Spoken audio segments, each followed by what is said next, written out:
What if you could legally use your parents' high income and excellent credit score to completely finance your first home without them ever having to live with you? When eager first-time buyers get denied for a mortgage, is almost always because their entry-level salary simply cannot support today's high housing prices.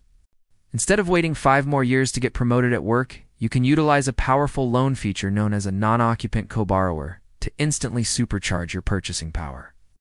This strategy allows a financially stable family member to officially sign on to your mortgage application, combining their robust income with yours to completely crush the bank's strict debt-to-income limits.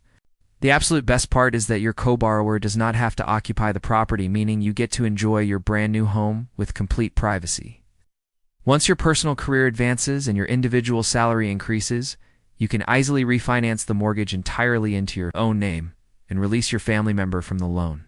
It is the ultimate financial cheat code for young adults who want to escape the endless cycle of renting and start building massive long-term equity in their 20s.